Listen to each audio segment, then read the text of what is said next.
The morning sun had not yet risen when the first shots rang out. They cracked through the stillness like a whip, shattering the silence of the prairie. The cattle scattered, hooves pounding the dry earth, their panicked cries carrying across the valley, and in the dust, near the cottonwood trees that crowned the hill, her father fell. Clara Boone had watched it happen. She had been standing in the corral, her hands wrapped around a length of rope when the riders came. Their faces were hidden by bandanas, their hats pulled low. Guns spat fire, and her father, Benjamin Boone, dropped before he could even raise his rifle. The sound he made was small, like a sigh, and then he was gone. The world blurred. Clara screamed his name, but the gang only laughed, their horses kicking dirt into her eyes. She tried to run to him, but hands grabbed her shoulders and pulled her back, her mother pale as chalk, begging her not to die too. Clara fought free, but by the time she reached him, the riders were already gone, vanishing into the horizon like smoke. Her father lay with his chest torn open, his blood soaking into the dust. His eyes stared past her, past the sky, into a place she could not follow. She pressed her hands against the wound, but the warmth seeped through her fingers. Unstoppable, her sobs broke the dawn, ragged and raw, echoing across the empty hills. When the sun rose, she dug with her own hands. The soil was dry and stubborn, but she clawed at it, nails breaking, palms bleeding, until there was a hole deep enough to lay him in. Her mother could not bear to help.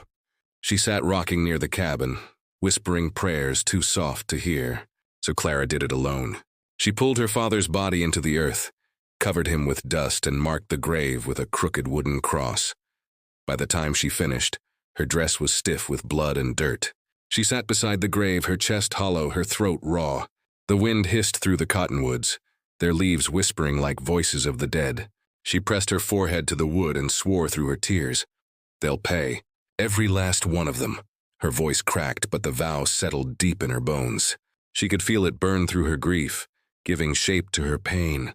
She was her father's daughter, and his death would not pass unanswered. In town, the story spread faster than fire. A gang of 40, the men muttered in the saloon. 40 riders against one rancher. Some called it cowardice, others called it fate. But all agreed the Boones were finished.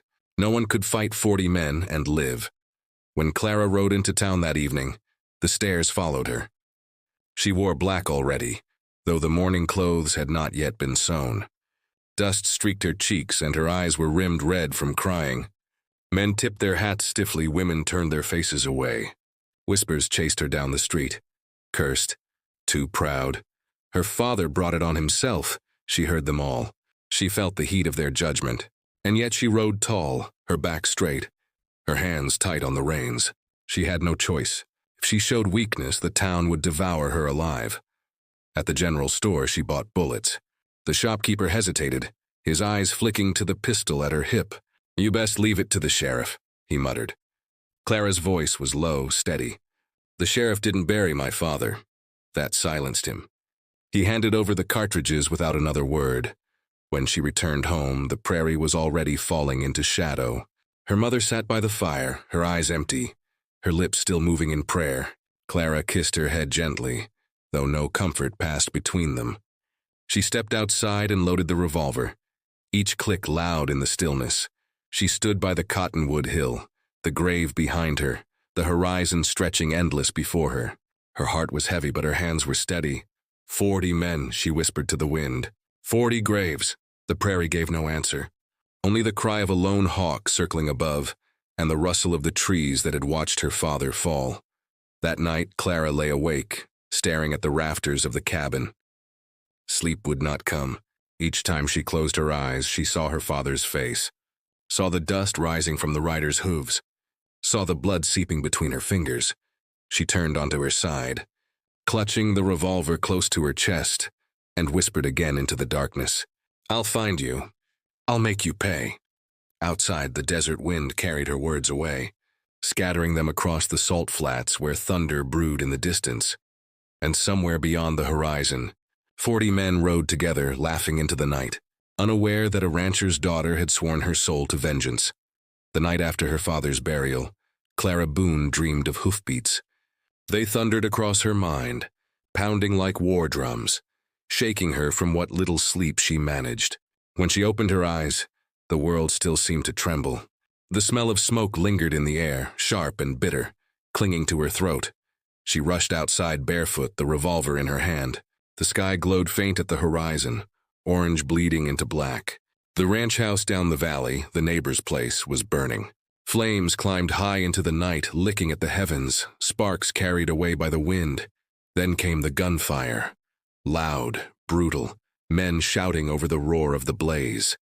Horses screamed as they broke from their pens, scattering into the desert. Clara froze at the edge of the cottonwood hill, her body trembling, her bare feet buried in the dust. She saw them, 40 riders. They moved like a storm. Horses snorted clouds of steam into the cold night. Pistols flashed, rifles cracked. Their bandanas masked their faces, but their eyes gleamed cruel in the firelight. They circled the ranch like vultures, shooting anyone who ran. A woman screamed, cut short by another blast. The smell of blood mixed with smoke until the air itself seemed poisoned. Clara's stomach twisted.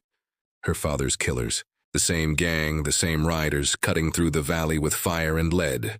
She wanted to scream, to run down the hill with her revolver blazing. But her hands shook too much to lift the gun. She could only watch as the ranch collapsed into fire. And then she saw him. Among the 40, one rider stood apart. His hat brim low, his coat long and dark. He rode steady, not laughing like the others, not shouting, not drunk with violence. His rifle cracked once, dropping a man who had reached for a weapon, and then he fell still again. His face caught the firelight just long enough for Clara to see him clearly. He was young. Too young for this kind of life. His eyes, shadowed but sharp, held not joy but something harder. Guilt, maybe, or sorrow buried deep. For a heartbeat, his gaze lifted toward the hill, toward her. Clara ducked behind a tree, her chest hammering. When she dared look again, he was gone into the smoke. The gang rode on, leaving the ranch in ruins. They moved like a single beast, 40 hooves pounding in rhythm, 40 shadows bound by one dark oath. Clara stayed crouched in the dirt, her fingernails biting into her palms, until the last echo of hoofbeats faded into the desert. When silence returned, it felt heavier than the gunfire. Clara crept down the hill toward the smoking wreck. The heat blistered her skin before she reached the yard. Bodies lay scattered in the dirt. Neighbors she had known since childhood. Old men, young boys. Women with their faces still twisted in terror. She stumbled, nearly falling, her tears cutting streaks through the soot on her cheeks. She forced herself into the ruins. The house was nothing but glowing beams and charred timbers. She found no one alive, only silence and smoke.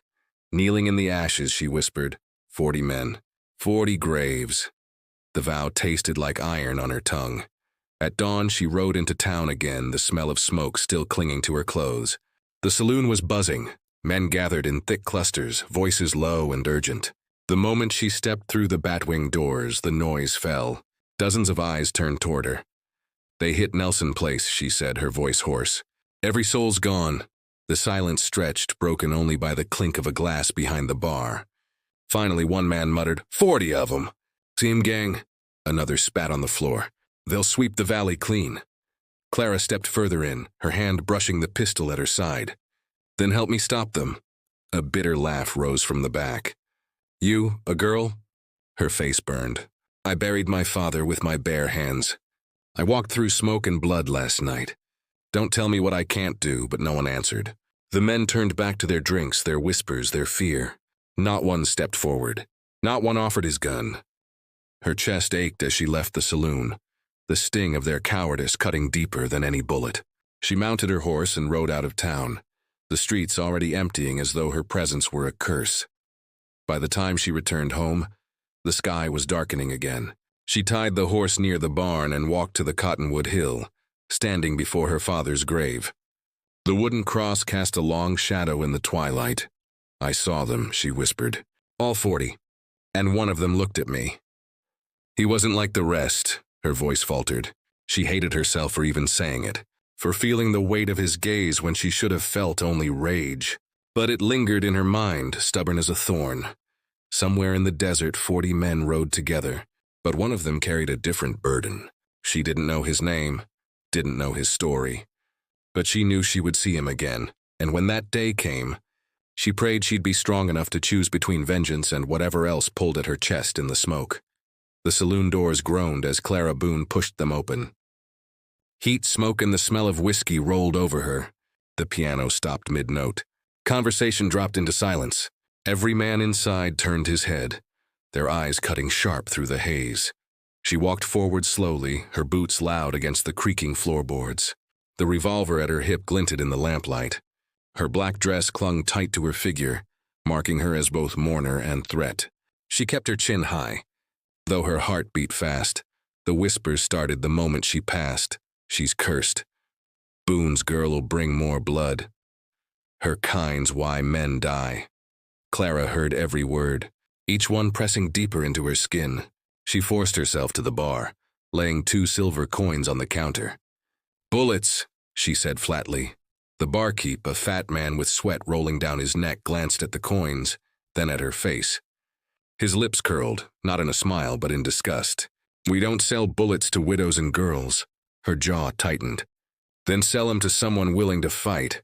A laugh rippled from the tables. Men leaned back in their chairs, boots on the wood, eyes glittering with cruelty. "Fight?" one of them called. "You think you can fight 40 men?" Clara turned, her gaze steady. "I buried my father with these hands." "I can bury 40 more, the laughter faltered.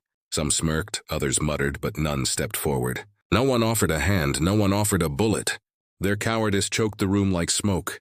Then she saw him. In the corner, half hidden in shadow, a drifter sat alone. His hat brim was pulled low, his whiskey untouched. His eyes lifted just enough to meet hers, and she froze. It was him. The rider from the smoke. Her chest tightened, breath caught in her throat. For a moment, the saloon blurred around her. She saw only him, his young face marked by weariness, his eyes carrying guilt that did not belong to the others. He looked away first. Back to his glass, back to his silence, but she knew. He had recognized her too. The barkeep shoved her coins back across the counter. "Go home, Boone girl, before you bring more death on us." Her hand twitched toward her pistol, but she forced herself still. She grabbed the coins, turned on her heel, and pushed back through the saloon doors. The night air hit her like a slap, cool and sharp, carrying the stink of horses and smoke. Behind her, voices rose again. Men muttering, laughing low, cursing her name. She walked to her horse, mounted, and rode hard out of town. Her eyes stung, not from wind, but from shame. Back at the ranch, she found her mother staring blank at the fire, lips still whispering prayers that went unanswered. Clara knelt beside her, pressing her forehead to her mother's knee. "They won't help," she whispered. "Not one of them." Her mother stroked her hair absently, eyes glassy, mind far away. "God will send justice." Clara's throat burned. She wanted to believe it, but all she had seen was men hiding behind whiskey and whispers. Justice would not come from them. It would have to come from her. That night she dreamed again of smoke. The gang rode through her sleep, 40 shadows in firelight, guns flashing. But always her eyes found him. The drifter, silent, watching her through the haze. His eyes followed her. Not cruel, not mocking, but heavy with something she could not name. When she woke, her body shook with sweat. She rose, walked to the door, and stepped into the cool night air. The prairie stretched endless, the stars bright and cold. She gripped her revolver, whispering to herself, 40 men, 40 graves. A sound froze her. Hoofbeats, slow, deliberate, drawing closer. Her breath caught.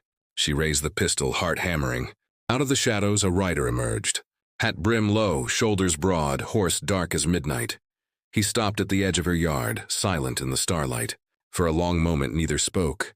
Then, in a low voice, he said, "You should leave this place." Her hand tightened on the gun. "Why?" "Because they'll come again. And when they do, they won't leave you breathing." The voice was the same one she had heard in the saloon. The drifter. Her chest ached, torn between rage and something dangerous. "Who are you?" He shifted in the saddle, eyes glinting faint. "A man who made mistakes." She swallowed hard, the pistol trembling in her hand. She wanted to shoot him, wanted to drag him from his horse and demand answers. But her voice cracked instead. "Did you kill him?" "Did you kill my father?" The silence stretched long. At last he shook his head. "No, but I rode with the men who did." The truth struck her like a bullet. She staggered back, her knees weak. Her pistol dropped an inch, though she still held it tight. "Leave," he said again, his voice softer now. "Run before the blood takes you too." He turned his horse and rode into the darkness, vanishing into the prairie night. Clara stood frozen, the revolver still trembling in her hand, her breath ragged. Her father's grave loomed behind her, the cottonwoods whispering overhead. She wanted to scream, but no sound came. Only one truth filled her heart. She had seen him. She knew his face. And no matter what his eyes carried, no matter what his voice confessed, he was one of them. And she would not rest until he fell with the rest. The wind howled through the cottonwoods, rattling the cabin shutters like bones. Clara sat at the table, the lamplight flickering, her revolver laid in front of her. She hadn't slept since the rider came to her yard. His words lingered, heavy as chains. "I rode with the men who killed him." Her hand clenched tight around the pistol grip. She had dreamed of vengeance, of putting 40 men in the ground. Now she had a face, a voice, a confession. And still she had not pulled the trigger. That shame burned hotter than any flame. Outside, the night pressed close. Coyotes yipped far off, their cries carried on the wind. The fire in the hearth had died to embers, leaving the room cold, shadows stretching long across the walls. Clara's mother slept in the corner, her prayers finally drowned in exhaustion. Then came the sound.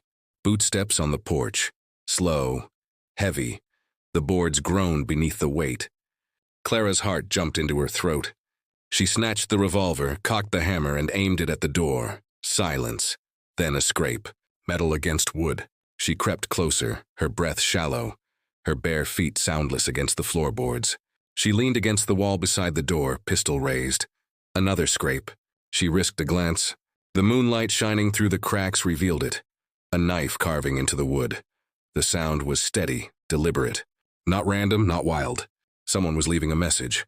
Clara yanked the door open, gun raised. The porch was empty.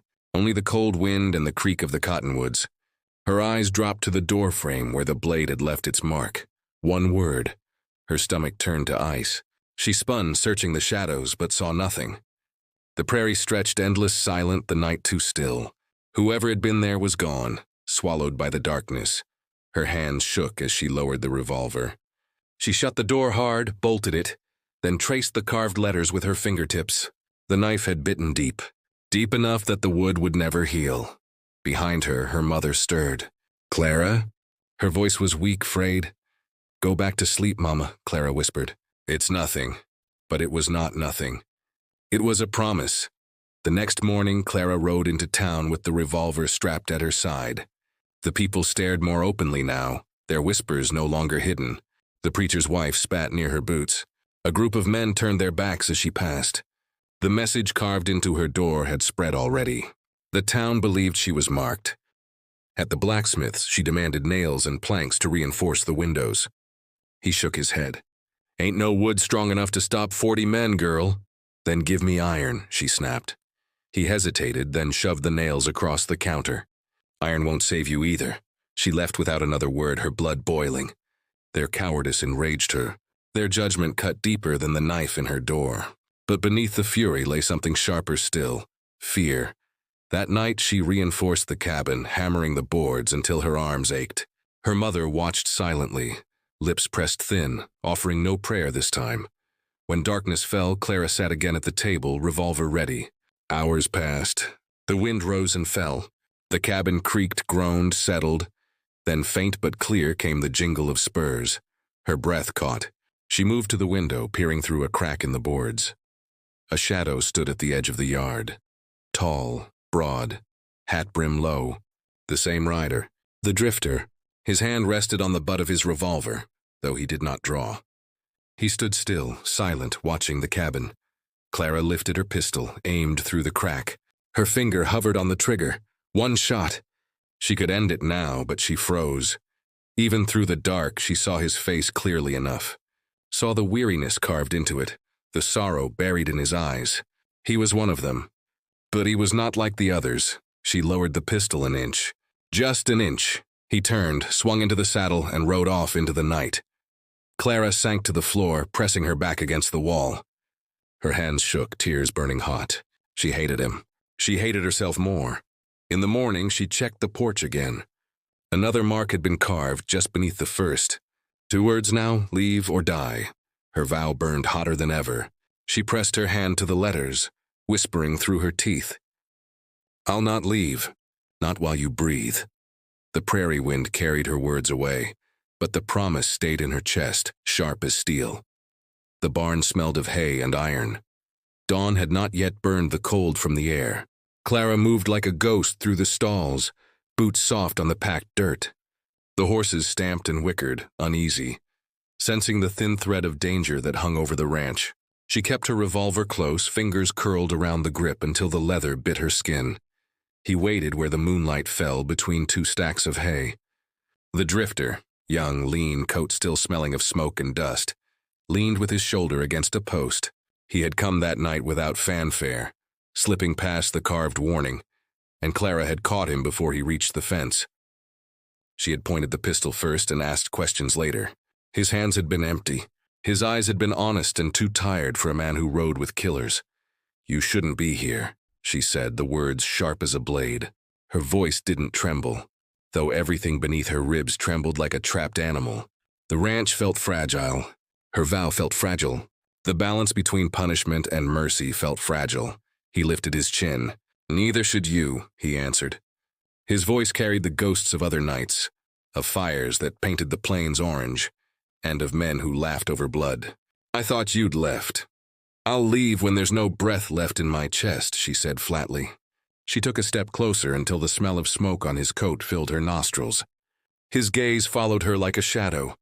"Why ride with them?" He shut his eyes for a slow, pained second. When he opened them, there was sorrow there, not triumph. "Because I was afraid of what would happen if I didn't," he admitted. The words were a confession, thin and dangerous. "Because I thought obeying kept me alive." Clara spat into the dirt. "You helped burn houses. You helped kill men. You think a confession will fix that?" "I don't ask forgiveness," he said. "I don't deserve it. I just want you to know which side I stood on." He stepped forward, hands empty, and lifted a little to show there was no trick. "I rode, but I didn't shoot your father." For a moment she wanted to put the pistol between his eyes and end it. The memory of her father's final breath burned at the back of her throat. She had held his hand as his life spilled out into the dust. She had dug his grave with bare hands. Mercy tasted like bile. Instead, she lowered the barrel half an inch. Not out of trust, not yet. Out of calculation. Her fingers tightened, then loosened. "Why did you come here?" she demanded. "Because I couldn't stand the sound of myself anymore," he said. "Because I thought maybe I could stop the next one. Maybe I could warn someone. Maybe I could make a sliver of right." His answer was clumsy, like a man picking up shards of glass and calling them tools. "Because I saw you that night, and I couldn't stop thinking about the look in your eyes." He should have been invisible to her. He should have been only another shadow, but she remembered his stare in the smoke. Something in that look had been different from the other riders, less glee, more weight. It had unsettled her then, and it unsettled her now. "You saw me," she swallowed, anger and something else pitching together inside her. He halted. For a heartbeat, the barn was only the 2 of them and the quiet breathing of horses. "I did. And when I saw you after, in the saloon, I tried to leave. But I couldn't. I'd rather die than keep lying to myself." He looked down, voice breaking. "I thought if I stayed near you, maybe I could make up for what I did." Clara's laugh was bitter. "Make up for it with words? With shadows at the fence?" His hand moved, slow and steady, and he reached for the revolver at her hip, not to take it but to touch it, like a penitent trying to feel the shape of a cross. The contact burned. "You think I want to hurt you?" he whispered. "No," she said, and the answer surprised her. The truth surprised her. In his presence, she felt the hard lines of her rage blur for a heartbeat. The world had cracked around her, but inside the crack something like pity, or perhaps recognition, flickered. He stepped closer until the smell of him, tobacco, dust, a faint trace of cedar from the coffin, filled the space between them. His face was pale in the slat of moonlight. He was younger than she expected, and the lines around his mouth were carved by sorrow, not cruelty. "You're one of the 40, she said softly. It wasn't a question, he nodded. "I rode with them. I can't take that back." For a long, dangerous second, they stood inches apart. The pistol felt like a small, hot thing between them. Clara could have ended him, or she could let him go and keep the fury that fueled her alive. Then he did something she'd never expected. He reached for her hand, not to plead, not to steal. Just a calloused thumb brushed the back of her knuckles. The touch was almost tender. "You shouldn't be alone," he said. The confession in his voice was simple, ugly, true. "Not here."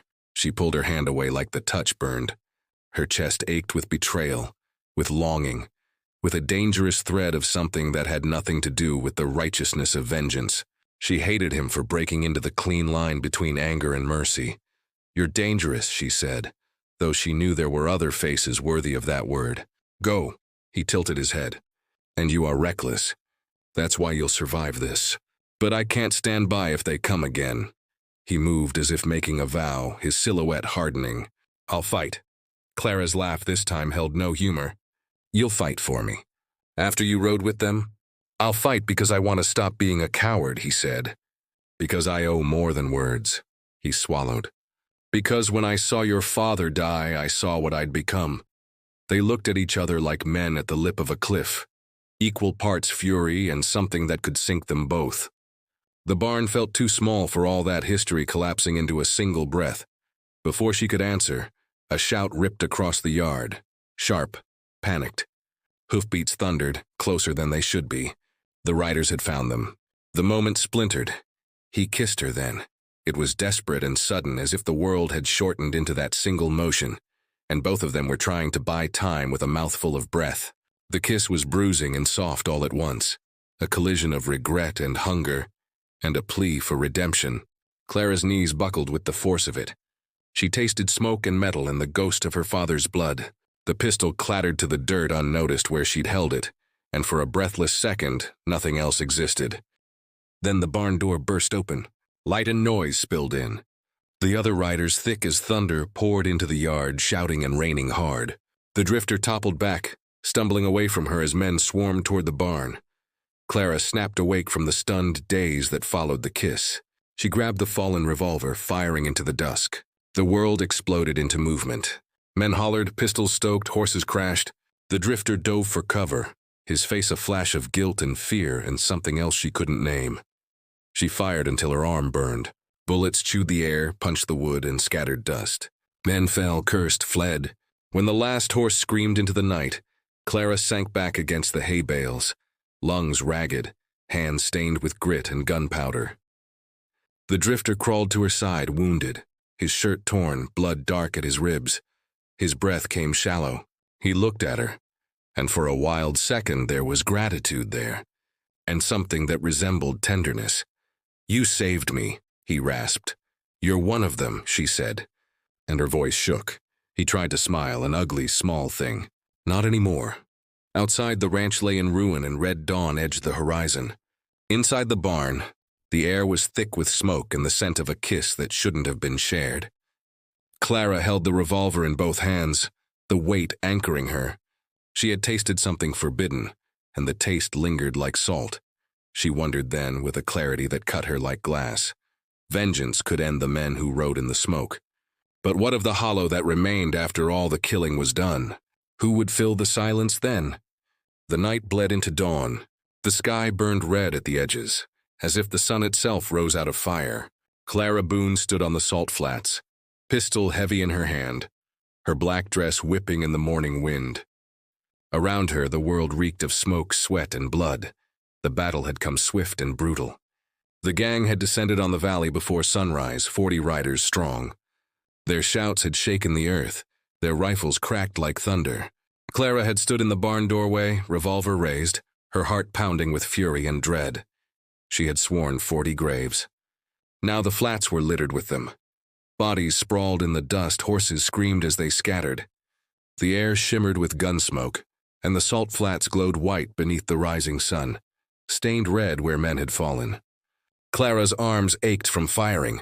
Her ears rang from the roar of guns, but she did not falter. Every shot she pulled carried her father's name. At her side, the drifter fought too. He had thrown himself between her and death more than once, his rifle barking, his face grim. Clara hated him for being there, hated him for fighting as though he had a right to stand beside her. Yet without him, She would not have lived to see this dawn. By the time the gunfire faded, fewer than 10 of the gang still drew breath. They fled into the horizon, shadows swallowed by the morning light, leaving their dead behind. The drifter dropped to one knee, his coat torn, blood dark at his ribs. Clara stood tall, her body trembling but unbroken. Silence followed, heavy and cruel. The only sound was the wind sweeping across the endless flats. She turned, scanning the bodies. Men who had laughed when they killed her father now lay broken in the dust. She should have felt triumph. Instead, her chest felt hollow. The vengeance she had carried like fire now left only ash. The drifter struggled to his feet, his breath ragged. His eyes found hers, filled with something unreadable. "It's done," he said. Her grip tightened on the pistol. "Not yet." He froze. She stepped closer, the revolver rising. "You rode with them. You burned with them. You watched my father die." Her voice shook, though her hand stayed steady. He didn't reach for his weapon. He didn't plead. He only looked at her with tired eyes, eyes that had carried too much sorrow for a man so young. "And I've bled with you," he whispered. "I stood between you and death when no one else would." The wind whipped her hair across her face. Her chest ached. "That doesn't erase what you did." "No," he said softly. "It doesn't." He stepped closer, slow, unarmed. "But if killing me gives you peace, do it. I won't stop you." Her finger hovered on the trigger. For a moment, all she saw was her father's grave beneath the cottonwoods. The blood in the dirt. The vow she had made. But then another image burned in her mind.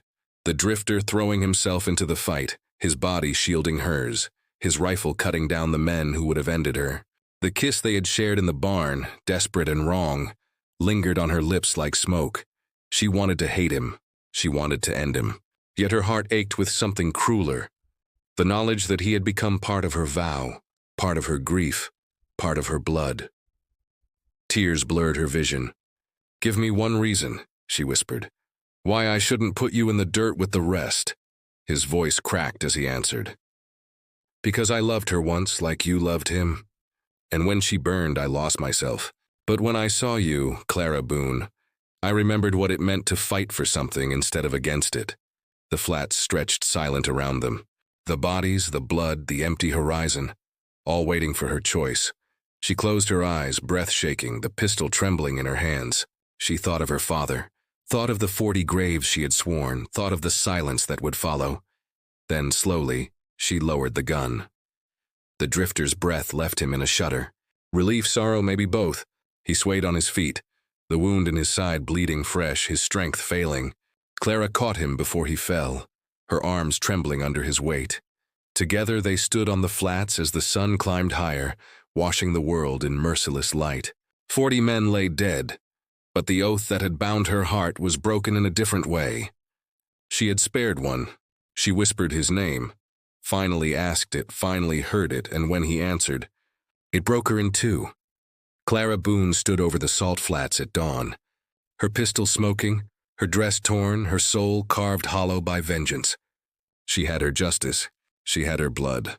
Yet when she looked at the drifter, wounded and alive, she felt the ache of something else. Not victory. Not forgiveness. Something fragile. Something that might one day resemble hope.